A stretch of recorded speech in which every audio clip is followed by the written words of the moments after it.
नमस्कार। मैं आशा बेग आप सबका तहे दिल से स्वागत करती हूँ। दिल की कलम से एहसासों की इस कड़ी में मैं आपको सुना रही हूँ मेरी कहानी जंगल की बेटी।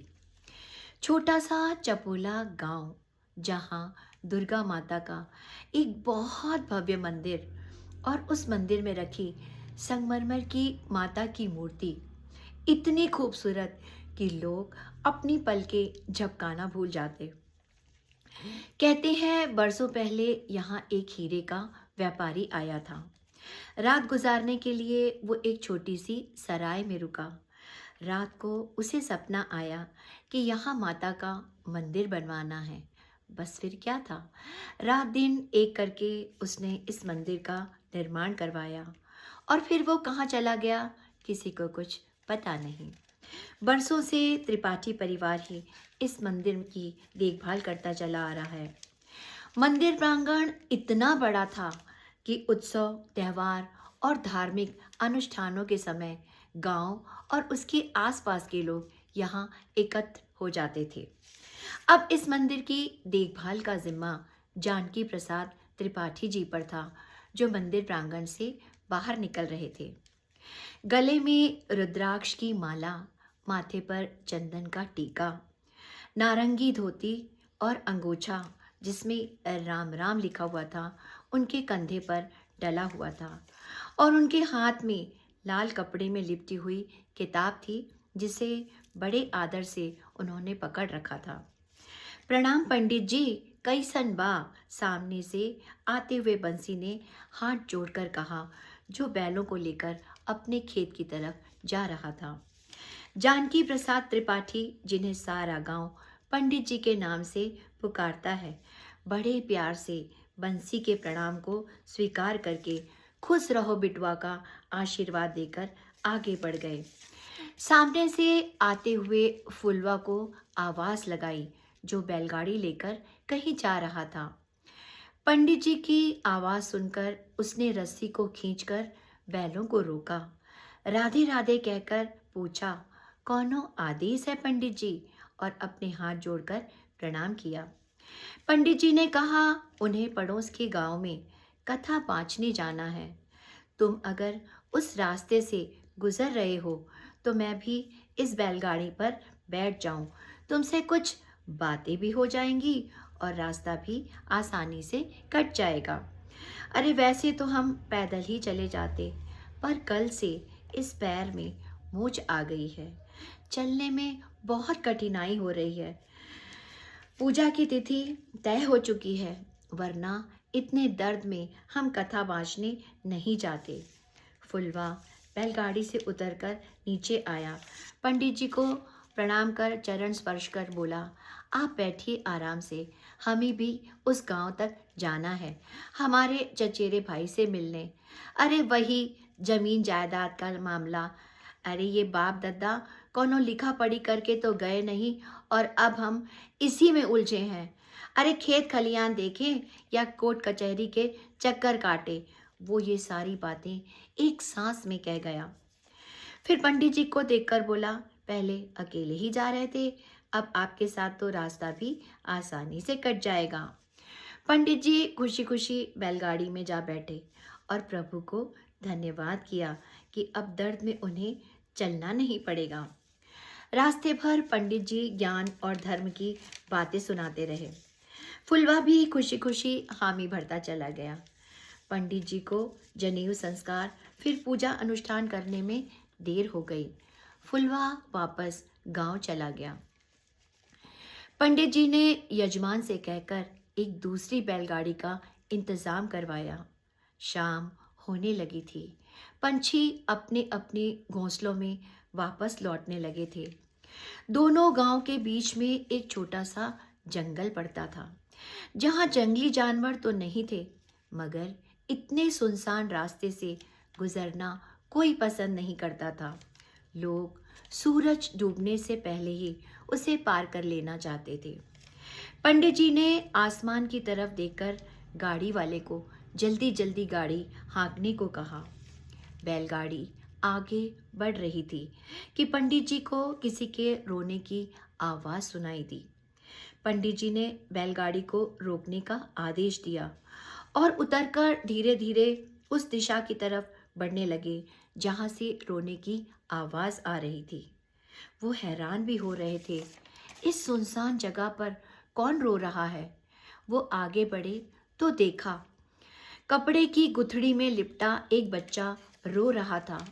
वो कुछ सोच पाते तभी उनकी नज़र एक काले नाग सांप पर पड़ी जो लहराते हुए उसी तरफ बढ़ रहा था जहां वो बच्चा पड़ा था। पंडित जी ने अपने पैर के दर्द को भूलकर बिजली की फुर्ती से उस बच्चे को उठाकर सीने से लगा लिया। नाग लहराता हुआ आगे बढ़ गया।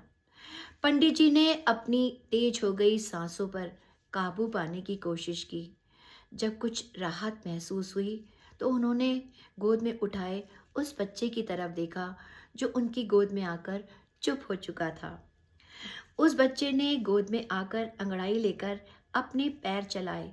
पंडित जी ने देखा, अरे ये तो कन्या है। अब उसे उठाकर वो आगे बढ़े और जोर जोर से आवाज लगाने लगे, अरे कोई है, ये कन्या किसकी है। वो जोर जोर से आवाज लगाते हुए इधर उधर घूम रहे थे मगर कोई जवाब नहीं मिल रहा था। बैलगाड़ी वाले ने कहा, पंडित जी कोई नहीं है इधर, ना कोई आएगा। ऐसा लगता है कोई इसे जानबूझकर किसी कारणवश यहाँ छोड़ गया है। वो तो ठीक है, पर अब मैं इस मासूम को यहाँ अकेला नहीं छोड़ सकता।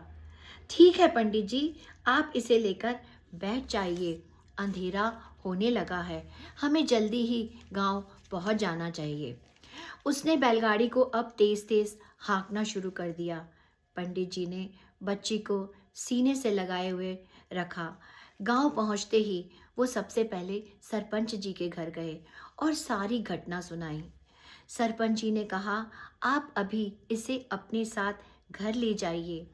कल सुबह हम पंचायत में इसकी चर्चा करेंगे। पंडित जी अब जल्दी से घर पहुंचना चाहते थे। बच्ची अब शायद दूध पीना चाहती थी। पंडित जी की पत्नी सतवंती पति की गोद में बच्चा देखकर हैरान हो गई।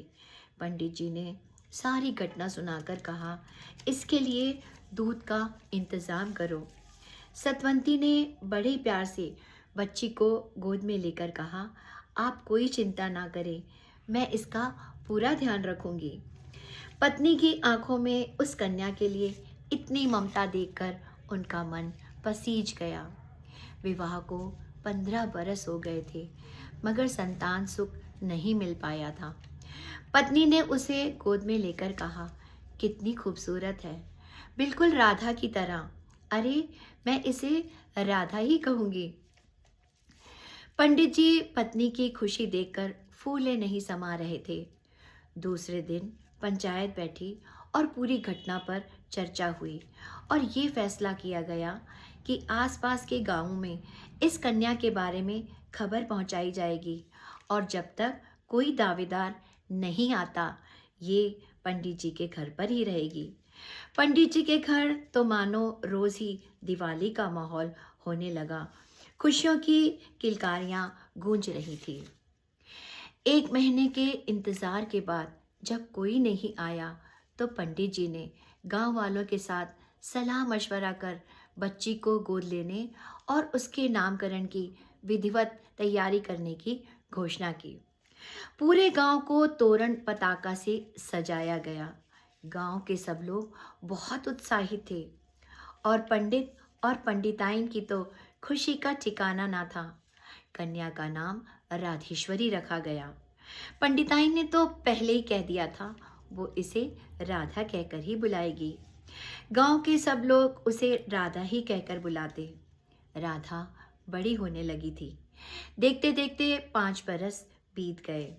ज्ञान धर्म की बातें तो वो पिता से सुनती और समझती थी और पूजा हवन के कार्य में पिता का सहयोग भी बहुत करती थी। पूजा अनुष्ठान के समय पिता के साथ उसके मंत्र उच्चारण को सुनकर सब गदगद हो जाते और कहते, पंडित जी आपकी पुत्री के कंठ में स्वयं माँ सरस्वती विराजमान है। पंडित जी हाथ जोड़कर मुस्कुरा देते। वो स्वयं उसकी प्रतिभा के कायल थे।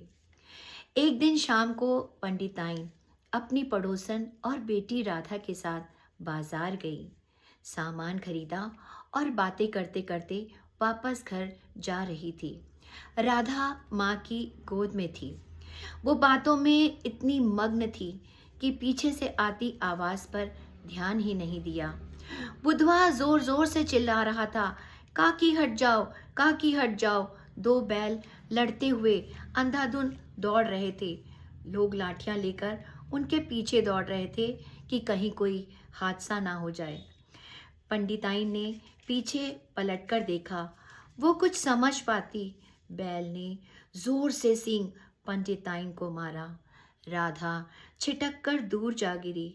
बैल उनको रौंदता हुआ आगे दौड़ता चला गया। एक दर्द भरी चीख पंडिताइन के मुंह से निकली। पंडिताइन के शरीर से खून के फव्वारे छूट पड़े। राधा भी गिरकर घायल हो गई थी। गांव वालों की भीड़ इकट्ठी हो गई थी। दोनों को उठाकर अस्पताल पहुंचाया गया। अस्पताल पहुंचने से पहले पंडिताइन के प्राण पखेरु हो गए। राधा के पैर की हड्डी टूट गई थी। सिर और माथे पर काफी चोटें लगी थी। हंसते खेलते परिवार पर दुखों की बिजली गिर गई थी। राधा के पैर में प्लास्टर चढ़ा हुआ था। 1.25 महीने के बाद प्लास्टर खुला, मगर वो उसके बाद भी ठीक से नहीं चल पाती थी। डॉक्टर ने कहा धीरे धीरे ठीक हो जाएगा, मगर ऐसा नहीं हुआ।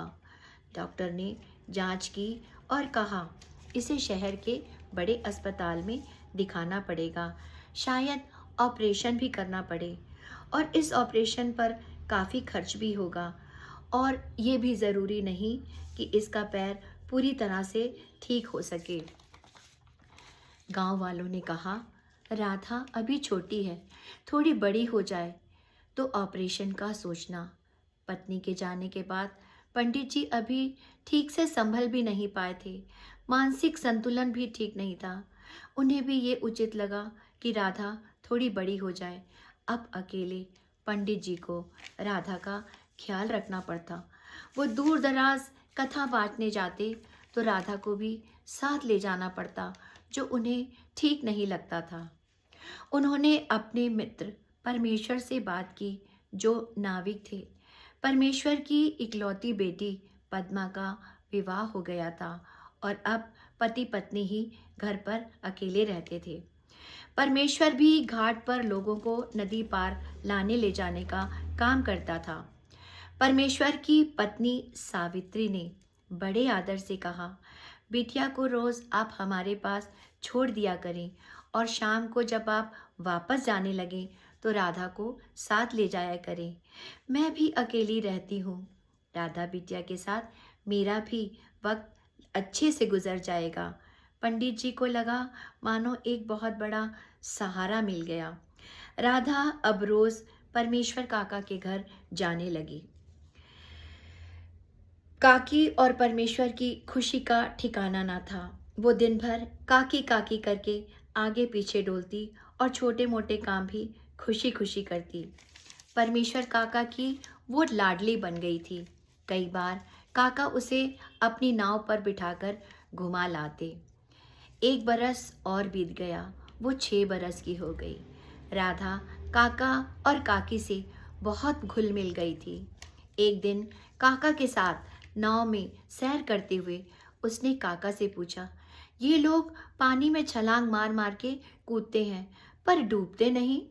काका ने प्यार से कहा, अरे बिटिया, ये सब तैरना जानते हैं, तैराक हैं, और कभी कभी तो ये तैरकर ही नदी पार कर लेते हैं। अच्छा, राधा ने हैरान होकर कहा, पर ये कैसे तैर पाते हैं? राधा ने फिर पूछा, अरे बिटिया, उसके लिए तैराकी सीखनी पड़ती है। अच्छा काका, अब राधा ने खुश होकर कहा, काका, क्या ये कोई भी सीख सकता है? हाँ हाँ बिटिया, क्यों नहीं। अरे वो देखो, सरजू भी तैर रहा है और कल्लू भी। काका, क्या मैं भी तैराकी सीख सकती हूँ? राधा ने अपनी बड़ी बड़ी पलकों को झपकाकर पूछा और उदास होकर उस पैर पर हाथ रखा जिसके कारण वो सीधे चल नहीं पाती थी, लंगड़ा कर चलती थी और ना ही उस पैर पर जोर दे सकती थी।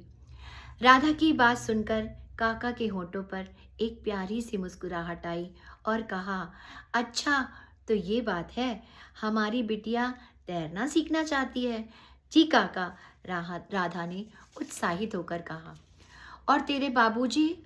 अच्छा ठीक है, एक काम करते हैं, तू पहले इसको सीख ले और जब तू इसको अच्छे से सीख जाएगी तो हम तेरे बाबूजी को बताएंगे।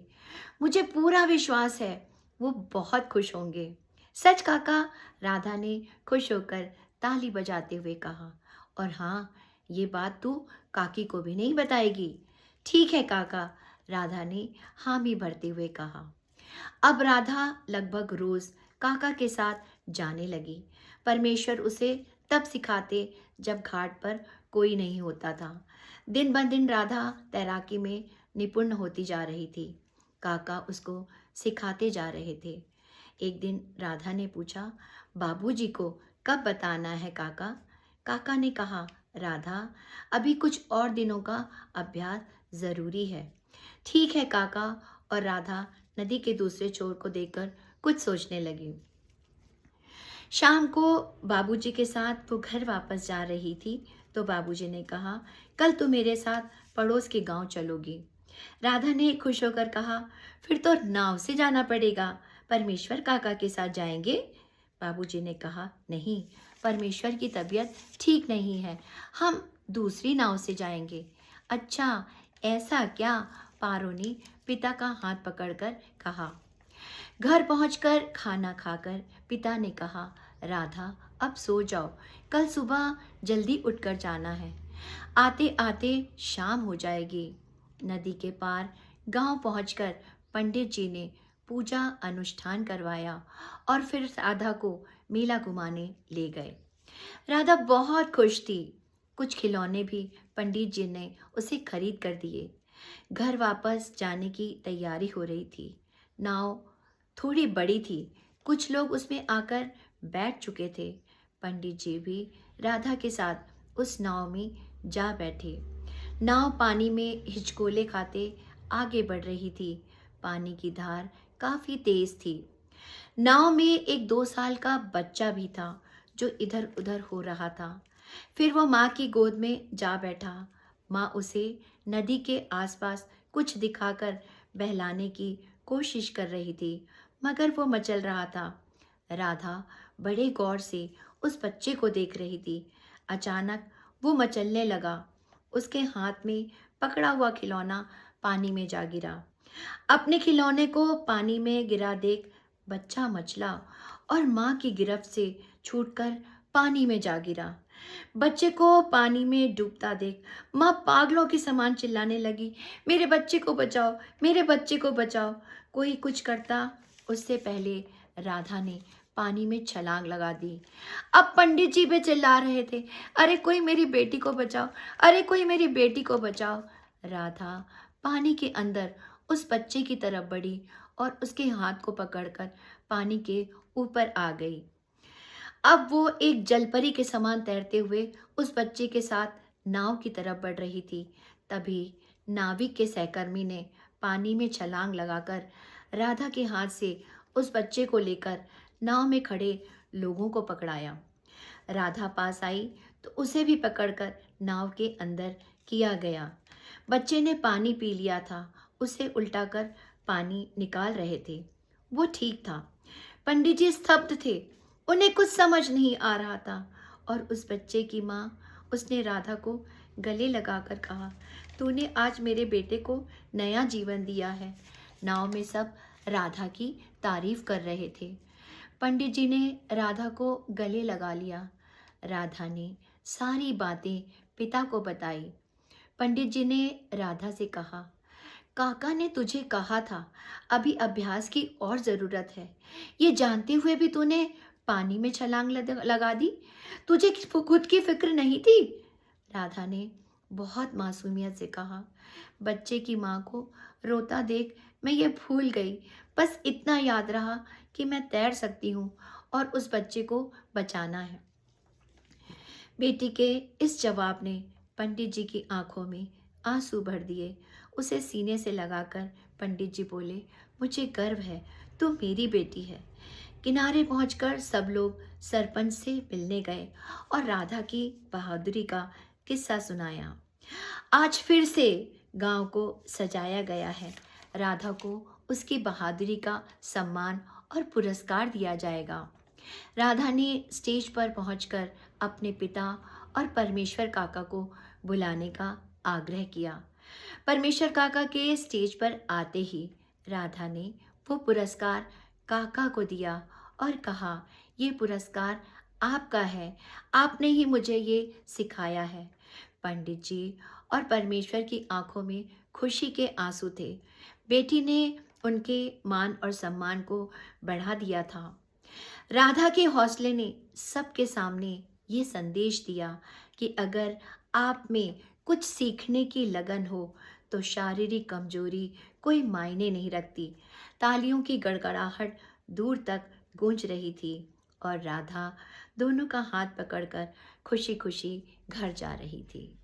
बहुत जल्द आपसे फिर मुलाकात होगी। तब तक के लिए नमस्कार।